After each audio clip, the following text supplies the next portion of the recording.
할렐루야. 가슴을 다 펴시고 할렐루야. 우리 그리스도인들의 삶의 모습, 스타일을 보게 되면 어떤 삶에 닥쳐오는 고난과 역경 중에도 흔들리지 아니하고 넉넉히 이길 만한 힘을 가진 능력을 가진 사람들이 우리 그리스도의 삶의 모습이라고 볼 수가 있습니다. 우리 그리스도인이 되었기 때문에 우리 고난과 역경과 시련이 아픔이 피해가는 게 절대 아니에요. 오히려 예수 믿기 때문에 믿지 않는 사람보다 더 큰 고난과 역경이 우리에게 다가올 수도 있습니다. 그러나 중요한 것은 우리 그리스도인들은 우리 삶에 다가오는 고난과 역경을 바라보는 삶의 자세가 다른 점을 우리가 발견하게 됩니다. 하나님을 알지 못한 불신자들은 자기의 당하는 고난과 역경과 시련과 아픔, 슬픔이 다가오게 되면 우연한 일이겠지, 또 때로는 재수없는 일이겠지, 또 인과응보의 법에 의해 가지고 죄값 때문에 왔겠지, 이렇게 생각하는 사람들이 많아요. 예를 들자면 차를 이렇게 우리가 차를 타고 가는데 걸어가는데 갑자기 물탕이 탁 튀어가지고 온몸이 확 젖어들면 혹시 내가 무슨 죄를 지었나 이렇게 생각할 때가 많아요. 겨울철에 미끄러운 길을 걸어가다 벌렁 나버지게 되면 혹시 내가 죄를 지었나 이렇게 한번 생각하는 것이 우리 사람들의 하나의 모습이라고 볼 수가 있습니다. 물론 자기 자신의 실수에 의해서도 이런 일들이 벌어질 수가 있습니다.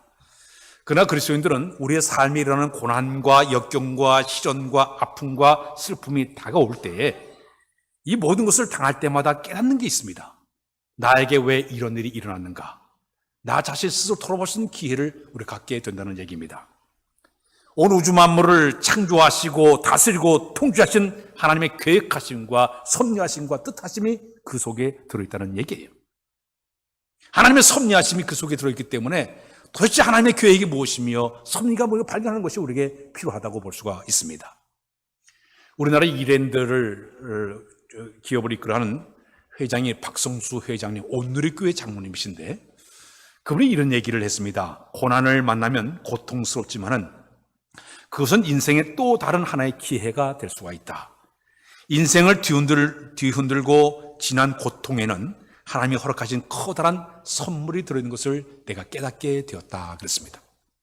그분은 고난 자체가 하나님의 기회였고 하나님의 선물로 그분이 이렇게 표현했던 것을 보게 됩니다.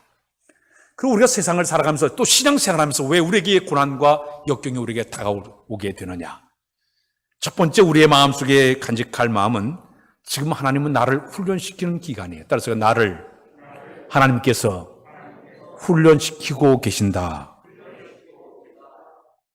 열심히 신앙생활 잘하는데 교회 와서 열심히 충성하고 봉사하고 열심히 하는데도 왜 이렇게 나에게 고난이 다가왔을까? 이것은 하나님 어떤 뜻이 그 속에 들어가 있다는 얘기예요. 그럼 우리에게 다가오는 고난의 모습들이 어떤 모습으로 우리에게 다가오고 있을까요? 아마 어떤 사람 물질적인 재물적인 고난을 받는 사람이 있을 겁니다. 그래 직장생활을 잘하는 사람이 한순간에 직장을 잃어버리고 살 길이 막막한 그런 사람도 아마 있을 거예요. 또 어떤 사람은 장사도 안 되고 또 이 코로나 이 전국을 지나가면서 사업이 점점 이렇게 몰락되면서 재정 압박을 당하는 월세도 못 내게 되는 아마 안타까운 일에 빠져 있는 그런 사람도 아마 있을 것입니다. 심지어 어떤 사람은 누가 돈을 떼어먹고 도망가가지고 고통을 당하는 그런 사람도 있을 거예요. 아마 어떤 사람은 주식에 투자했다가 순식간에 돈이 다 날려버려가지고 아마 어려움을 당하는 그런 사람들도 아마 있을 것입니다. 이 재정적인 고난이 첫 번째 우리에게 다가오는 하나의 고난의 모습이에요. 어떤 사람은 건강에 고난을 당하는 사람이 있습니다. 어느 날 갑자기 암이 이제 걸려가지고 투병 속에서 절망의 늪에서 어려움을 당하는 성도도 많이 있어요. 요즘 우리 교회 가운데 암으로 투병하는 분들 많이 계신데 이 암이 갑작스럽게 다가와가지고 내 마음속에 큰 그 절망 속에 빠지는 이런 사람도 아마 있을 것입니다. 어느 날 갑자기 교통사고를 당해가지고 골절상을 당해서 병원에 입원한 그런 사람도 있습니다. 이렇게 우리에게 건강성의 문제로 아픔과 고난을 우리에게 다가올 수도 있다는 얘기예요. 때로는 어떤 사람은 슬픔 때문에 어려운 역경 속에 빠져 있는 사람이 있어요. 자기가 그렇게 사랑했던 아내가, 사랑했던 남편이, 심지어 나의 그 부모님이, 아니 나의 모든 그 자식이, 내 친구가 먼저 세상을 떠나버린 그곳을 바라볼 때마다 얼마나 마음이 아픔을 겪게 되겠습니까? 때로는 교통사고로 때로는 전염병으로, 산업재해로 이런 슬픔이 다가올 때 우리가 견딜 수 없는 그런 아픔을 겪게 된다는 얘기죠. 또 어떤 사람은 인간관계 때문에 마음에 큰 상처를 입고 고통당한 사람이 있습니다. 믿었던 사람에게 배신하는 것 때문에 마음에 큰 상처를 당하기도 합니다. 다른 사람의 비난 때문에, 비웃음 때문에 고통을 당한 사람도 있어요. 이 마음의 상처를 견디지 못해가지고 어려움을 당한 사람들도 있습니다.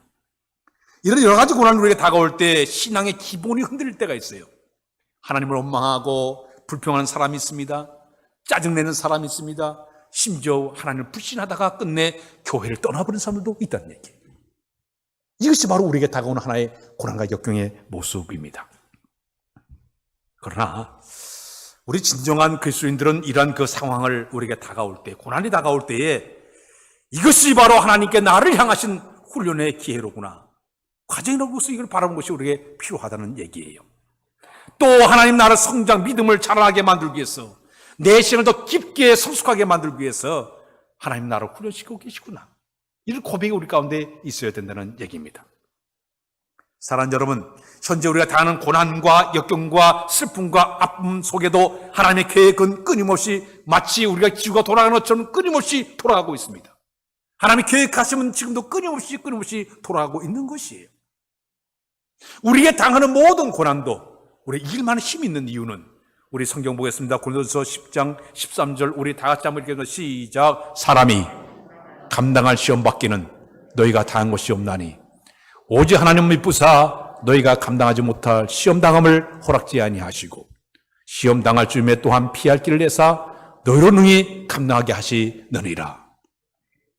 또 성경 한 곳 더 보겠습니다. 로마서 8장 28절 시작. 우리가 알거니와 하나님을 사랑하는 자 곧 그 뜻대로 부르심을 자들에게는 모든 것이 합력하여 선을 이루느니라.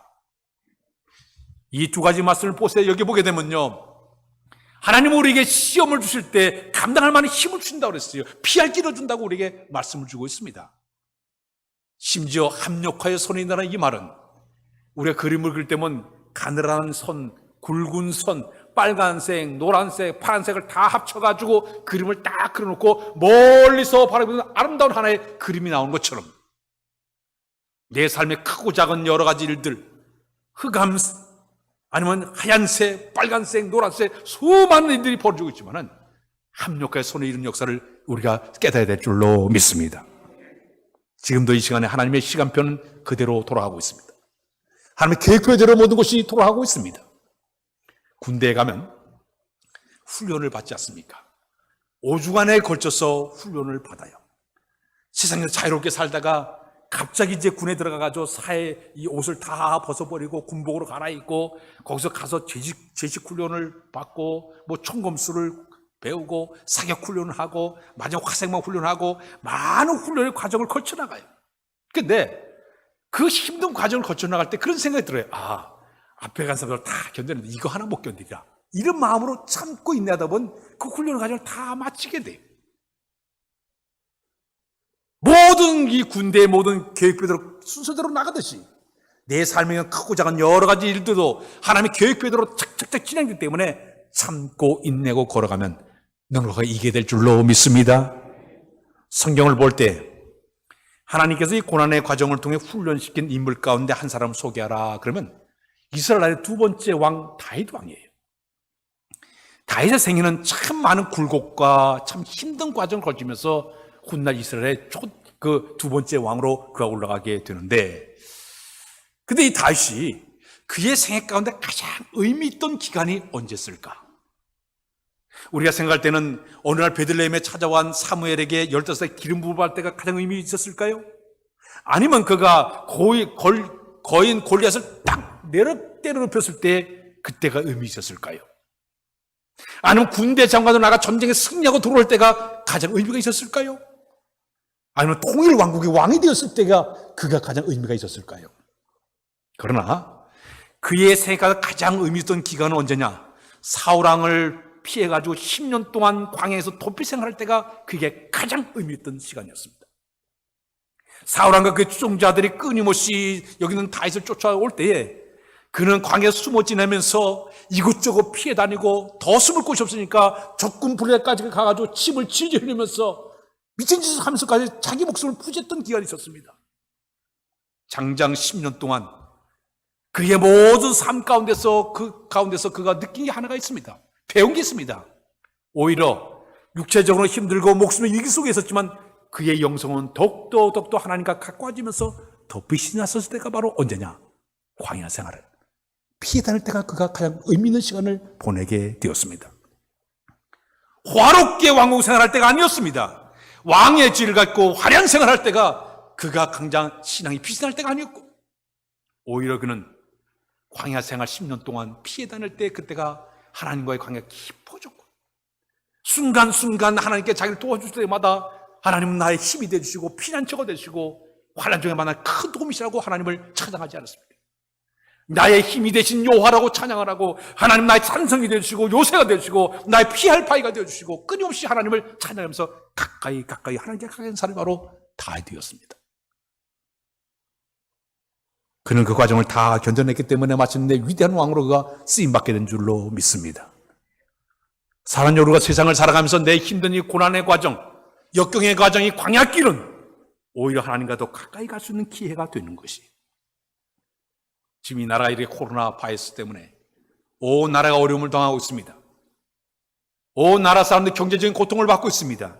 교회들도 이런 많은 고통을 받고 있어요. 신앙적으로 엄청난 어려움을 겪고 있습니다. 이 기회가 하나님께 더 가까이 가서 하나님의 긴밀한 은밀을 갖는 좋은 시간이 꼭 되시기를 바랍니다. 이래야만 이 고통과 고난을 이겨내는 우리의 신앙의 모습이 되게 되는 것입니다. 오늘 특별히 신명기 8장 2절 3절을 보게 되면 우리 다 같이 한번 읽겠습니다. 시작. 내 하나님 여호와께서 이 40년 동안에 내게 광야길을 걷게 하신 것을 기억하라. 이는 너를 낮추시며 너를 시험하사 내 마음이 어떠한지 그 명령을 지킨지 않은지 알게 하려 하심이라. 3절.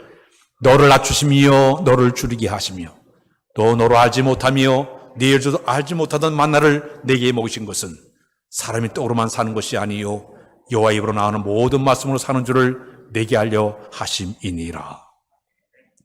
이스라엘 백성들이 애굽을 출발해서 가나안 땅까지 가는 기간, 그 거리는요 한 15일쯤 걸어가기만 하면 들어갈 수 있는 가까운 거리입니다. 그런데 하나님께서는 그 땅을 금방 주지 않았어요.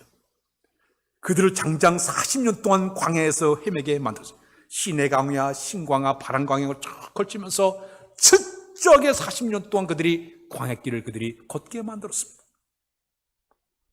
40년의 기나긴 세월 동안 그들은 철저하게 하나님 앞에서 광야 생활하면서 훈련의 과정을 걸치게 되는데, 우리나라 사람들이 광야 얘기하게 되면 잘 우리가 체험하지 못했기 때문에 잘 몰라요. 저는 광야를 체험 2번 했습니다. 지금은 이제 이스라엘 나라 이제 성지순례 가려면 직접 이스라엘에 이래 들어갔지만, 옛날에는 이스라엘 나라 들어가려고 하면 이집트를 들어가야 됩니다. 이집트를 통해서 광야길을 걸어가지고 이스라엘에서 출애굽했던 과정을 쭉 걸쳐가지고 시내산에 올라갔다 내려와가지고 마침내 이스라엘 땅으로 들어간 것이 성지순례의 코스였습니다. 그러다 보니까 이 광야길을 이제 체험을 해서 보니까 광야길이 어떤 길인가 하면 풀 한 폭이 자라지 않는 아주 황무한 땅이에요. 바위와 돌로 되어 있고 모래바람이 일어나는 이런 그 사막길이 많아요. 낮에는 50도, 70도까지 올라갈 정도 뜨거운 태양이 내리쬐는 이런 곳입니다. 밤이 되게 되면 엄청나게 추워요.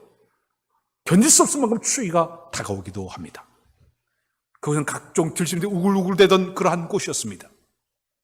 근데 이곳에 이스라엘에서 40년 동안 광야 생활하게 만들었어요.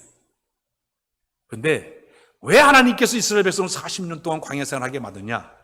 그들이 훈련 과정이었어요. 3가지를 그들에게 훈련을 시키기 위해서 그랬습니다.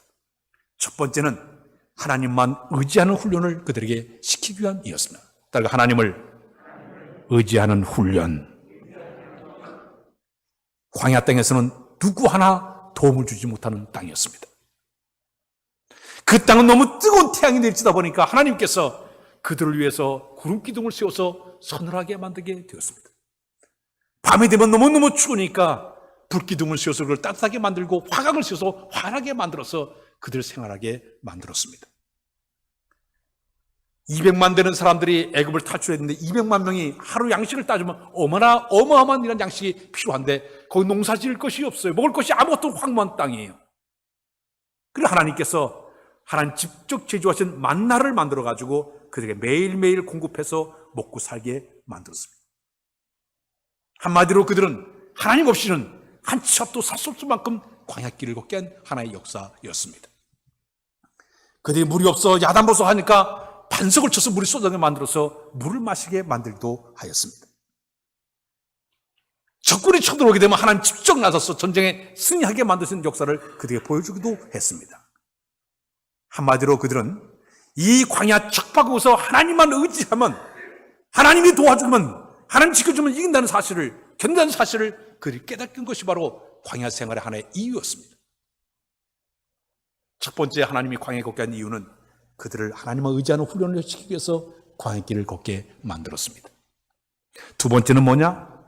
하나님만 철저하게, 하나님의 말씀 앞에 철저하게 순종하라는 순종의 훈련 기간이었습니다. 그들이 말씀 따라 순종하게 되면 언제든지 하나님은 그들을 도와주고 지켜주고 보장을 받았어요. 그러나 불순종하게 되면 가책없이 하나님은 그들을 심판했습니다. 이스라엘이 애굽에서 출발할 때 200만 명이 출발했어요.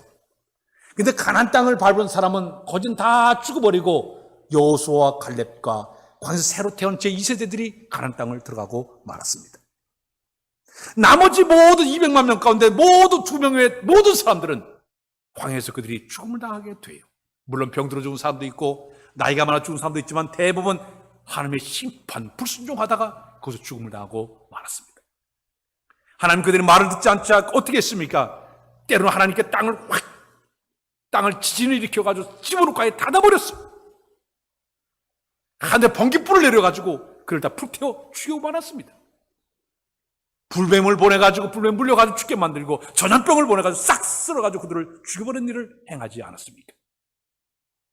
하나님께서 그들에게 훈련시키는 것은 뭐냐? 너희가 내 말을 잘 듣기만 하면 이 광야에서 내가 너희를 지켜주겠다는 얘기예요. 그가 불순종하게 되면 내가 싹 고도가던 하나의 그들의 순종 훈련을 거기서 시켰던 것입니다. 세 번째, 그들이 광야길에서 배운 하나의 훈련은 그들의 믿음을 키우는 훈련의 과정, 따라서 믿음을 키우는 훈련의 과정이었다. 철저하게 믿음을, 하나님을 향한 믿음만 있으면 살아하지만 믿음이 없으면 도태되는 것을 그들에게 보여줬어요.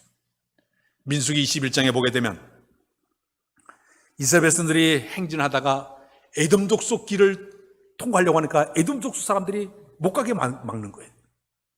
그러니까 하수 우회래가 딴 길로 이렇게 돌아가게 되니까 백성들이 모세를 원망하기 시작합니다.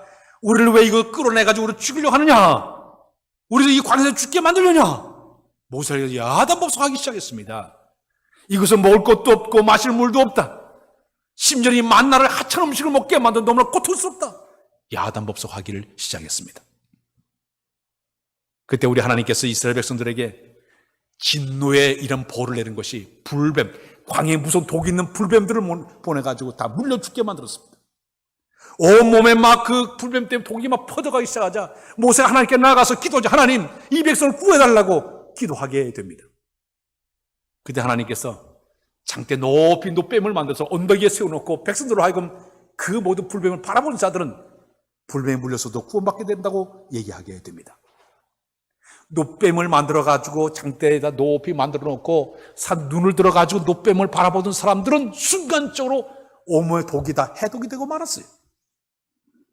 그런데도 안 바라본 사람은 독에 의해 가지고 죽고 말았어요. 설교 시간에 보라 안 보기 전 눈 감고 있는 사람 많잖아요. 보십시오.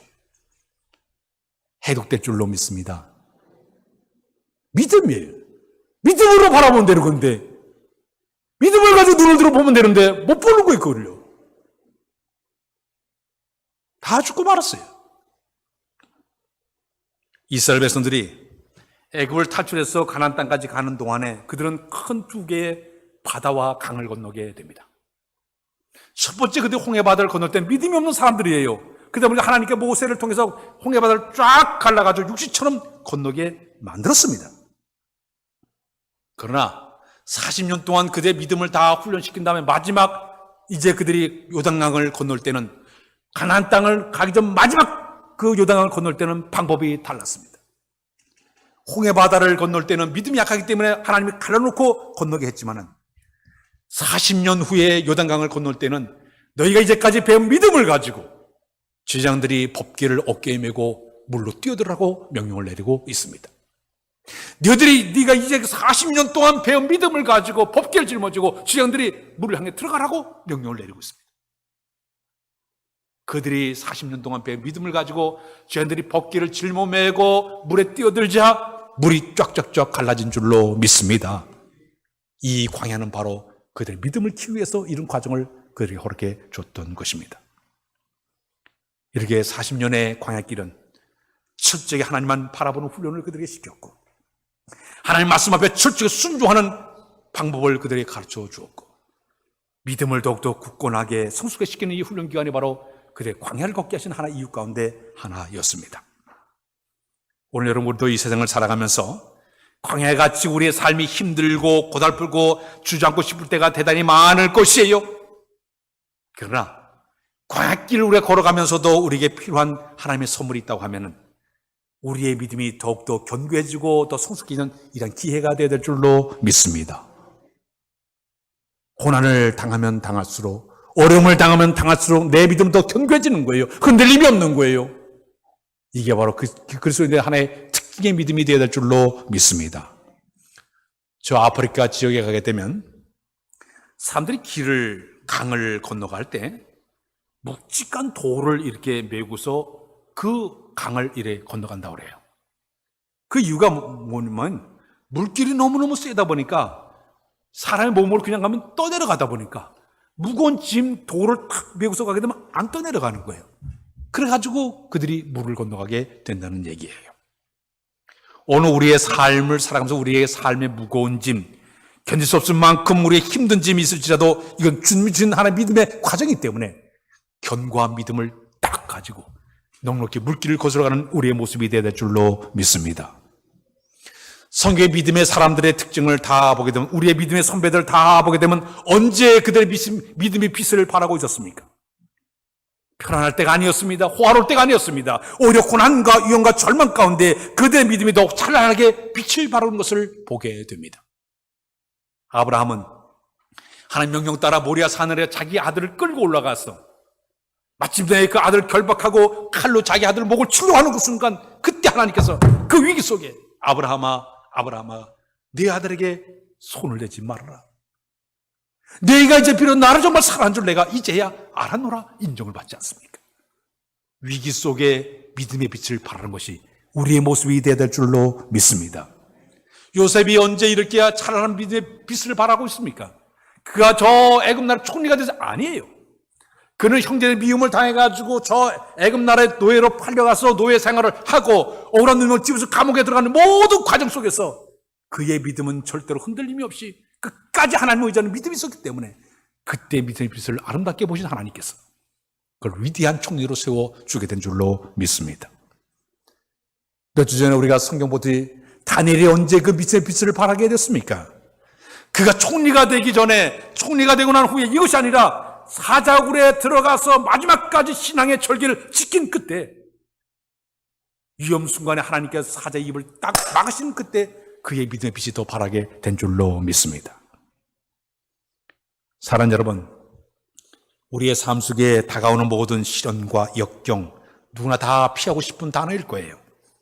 가까이 하고 싶지 않은 건 단어일 것입니다. 그러나 우리 신앙을 가진 사람들은 오히려 고난과 시련과 역경과 슬픔이 하나님의 축복하심과 하나님의 지키심과 인도하심의 은혜를 받는 믿음의 좋은 길인 것을 믿으시길 바랍니다. 이래야만이 우리가 이 모든 과정을 이겨나가게 되는 것입니다. 전 세계에서 가장 향기로운 향수가 나오는데 그 향수는 저 발칸 산맥에 있는 장미에서 그 향수를 추출한다고 그래요. 근데 발칸 산맥에서 사람들이 장미의 그 향수를 뽑아낼 때가 언젠가 하면 이 생산업자들이 발칸 산맥에 가장 그 춥고 어두운 시간인 밤 12시에서 2시 사이에 그때 거기서 장미에서 그 향기를 추출한다고 그래요. 그 이유는 장미는 한밤중에 가장 추울 때 깜깜할 때 향을 그때 많이 뿜어내기 때문에 그때 향기를 추출해가지고 세계적인 향기를 만들어낸다고 그래요. 고난과 역경이 있을 때 믿음의 빛이 발하는 것이 바로 그 모습이에요. 제가 이렇게 교인들의 성도들의 신앙을 보게 되면 표현할 땐 저 사람 신앙이 좋은지 안 좋은지 잘 몰라요. 근데 막상 그 사람이 어려움을 당할 때, 고통을 당할 때, 슬픔을 당할 때 딱 보면 그 사람의 믿음의 빛을 발견하게 된다는 얘기입니다. 어두운 밤이 있었을 때는 저 멀리 촛불들이 더 환하게 보이는 거죠. 오늘 우리의 신앙의 모습은 힘들고 어려울 때 우리의 신앙은 더 아름답게 빛을 발하는 우리의 모습이 되어야 될 줄로 믿습니다. 인간이 당하는 시련과 위기는 곧 하나님의 기회라는 말이 있습니다. 그런데 이 위기라는 이 말의 의미 속에는 위험이라는 말과 기회라는 말 두 가지가 합쳐져서 하나의 이 위기라는 말과 그 다음에 하나님의 기회라는 말이 합쳐진 것이 바로 하나의 기회라는 것이 시련이라는 말로 이렇게 쓰여지고 있습니다. 철로 역정을 쓴 존 번연이라는 사람이 언제 이 위대한 그 글을 써냈는가 봤더니 그가 어두운 감옥에 들어가서 자칫한 감옥에서 생활하다가 하나님과 진정한 만남을 가지고 그 글을 써냈기 때문에 감옥에서 빠져나왔을 때 그 철로 역정이 전 세계적인 위대한 책으로 팔려나가지 않았습니까? 이 전등불을 만든 사람이 에디슨인데 그 에디슨이 그 전기만 만든 것이 아니라 여러분 저 강릉계 참소리 박물관에 가게 되면 그분이 축음기를 그렇게 만들어냈어요. 전축 소리를 막 증폭시키는 축음기를 만들었는데 이때 축음기를 발명할 때 그 에디슨의 그 상태는 어떤 상태? 그는 귀가 먹어가지고 청각장애일 때 그가 이 축음기를 만들어냈다고 이야기하고 있습니다. 존 밀턴이라는 사람이 유명한 그가 시인이 된 건 영국의 최고의 시인 될 때 그때의 모습이었나?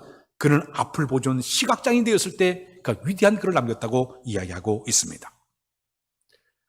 자, 여러분 우리의 삶 가운데 위기, 역경, 시련, 아픔, 슬픔은 오히려 내 신앙의 빛을 발하는 좋은 계기이기 때문에 내 신앙의 아름다운 관계를 잘 맺고 하나님의 내 신앙의 빛을 발할 만한 아름다운 모습을 갖춘 우리의 모습이 되어야 될 줄로 믿습니다. 미국의 요즘 뜨는 여성 가운데 오프라 윈프리라는 여성이 있습니다. 유명한 앵커이죠. 이 오프라 윈프리는 흑인 여성이었는데 빈민가에서 태어나서 사생아로 이제 세상에서 참 힘들게 태어났습니다. 친척집에 생활하다가 13살 때 성폭행을 당하고 14살에 임신을 하고 20살에 마약에 빠져가지고 완전 폐인된 인간을 살던 사람이 바로 오프라 윈프리였습니다. 그러나 이 여인이 하나님과 진정한 영적인 만남을 가지고 변화를 받아가지고 훗날 이제 그 하나님께 그가 쓰임받게 되는데 그는 마침내 미국의 토크쇼의 프리마돈나가 되어서 현재 미국의 배우나 영화나 텔레비전 프로그램의 제작자로서 미국의 TV 방송가 가장 돈을 많이 버는 스타가 바로 이 오프라 윈프리예요. 근데 그분이 이런 말을 썼습니다. 우리 한번 보겠습니다. 그녀가 이런 말을 남겼습니다. 한번 읽어볼까요? 시작. 당신의 상처를 지혜로 바꿔라. 실패는 모든 것이 끝난 것이 아니라 새로운 지혜를 열어주는 기회이다. 지금 우리나라가 이 코로나 바이러스 때문에 참 어려움을 당해요. 국가적으로, 개인적으로, 특히 교회적으로도 굉장히 어려움을 당합니다. 목회자 입장으로 볼 때 교인들의 성도들의 신앙을 바라볼 때 참 안타까워요. 교회 오고 싶고 오지 못하다 보니까 하나님과 점점 멀어지고 영성이 점점 떨어지게 되고 뭔가 신앙생활의 이 모습을 바라볼 때마다 그 기진맥진한 모습을 바라볼 때 얼마나 마음이 아픈지 몰라요. 저기 한국교회 학교가 예배를 못 드리니 저 어린아이들의 그 신앙을 바라보니까 이 목회자의 마음이 얼마나 아픈지 몰라요. 이 고난과 위기의 과정을 거쳐가면서 이제 우리에게 필요한 게 있습니다. 우리의 믿음의 빛은 사그러드는 것이 아니라 더 빛을 발해야 될 줄로 믿습니다. 광야길을 가면서 이스라엘 백성들이 끝까지 믿음을 지켰던 여호수아와 칼렙이 가나안 땅을 밟았듯이 오늘 우리의 믿음도 아름다운 믿음을 잘 간직을 해서 그 땅을 밟을 만한 여러분의 모습이 다 되시길 주님의 이름으로 부탁드립니다. 기도합니다. 하나님, 힘든 광야길 같은 어려운 상황 속에 우리가 살고 있지만은 매 순간마다 우리 좀 거룩한 믿음을 통해서 이 모든 어려운 과정을 이겨나가도록 인도하여 주옵소서. 그런데 이스라엘 백성들이 그 모든 어려운 과정을 이겨냈듯이 우리들에게 은혜를 주셔서 이 힘든 과정을 잘 이겨낼 만한 귀한 믿음을 간직하도록 인도하여 주옵소서. 예수 그리스도의 이름으로 기도하옵나이다. 아멘.